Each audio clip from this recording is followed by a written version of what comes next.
In this lecture, we'll explore the Flow 3D 11.2 interface so you can quickly become comfortable finding the tools you need. So we'll go step by step through each part of the workspace. Once you launch Flow 3D, you will see the main window divided into several sections.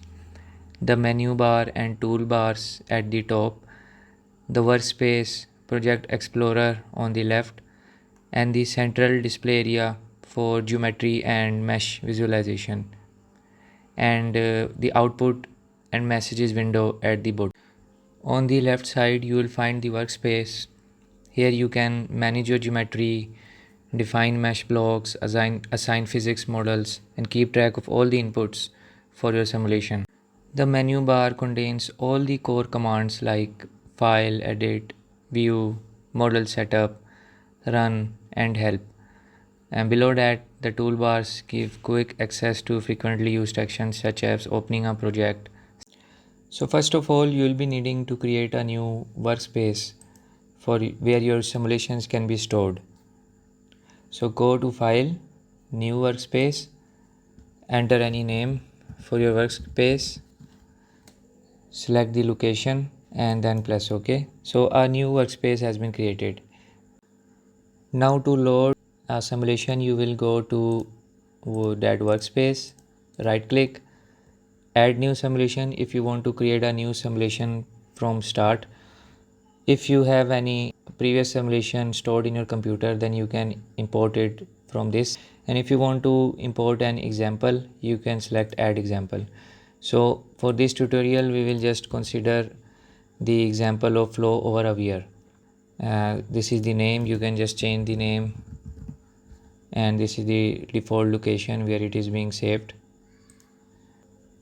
So now the simulation has been loaded. Now the model setup tab is active. Previously it was not active. The simulation manager is a tab in Flow 3D that is primarily used to organize simulations, run simulations, and show status information on running simulations. The model setup tab is where the input parameters for the currently selected simulation are defined. This includes general settings, physics, fluids, geometry, meshing, component properties, initial conditions, boundary conditions, output options. The general tab is where you set the basic simulation settings, such as the time required to run a simulation, how many fluids to consider, one fluid or two fluid, free interface or sharp interface, compressible, incompressible, and similarly you can set the units here. In physics tab, you can select the relevant physics that are required for your simulation. In this tab, you can select the required properties of the fluid. For example, if you want to load fluid as water at 20 degrees centigrade, you can just import it from the material database. This tab is used to adjust your mesh and geometry settings. In output tab, you can select the parameters that you want as an output. For example, fluid velocities, pressure. So this tab is intended for advanced users, and it gives a lot of control over the numerical approximations used to solve the equations. So it is suggested that you do not change these settings at start, and once when you will be an expert you can play with them, but at this stage it is not recommended to change default values.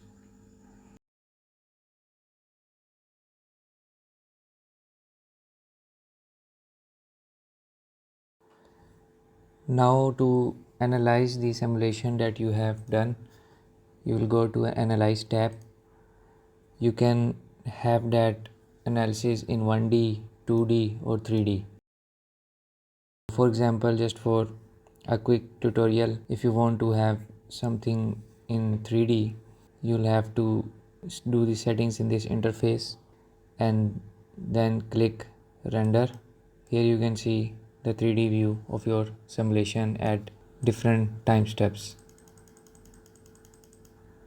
Similarly, to have a 2D cross section in any plane like XY, YZ or XZ, you can adjust these settings and click render to see that respective frame. So this is the basic overview of Flow 3D software. We'll discuss each tab in detail in the upcoming lectures.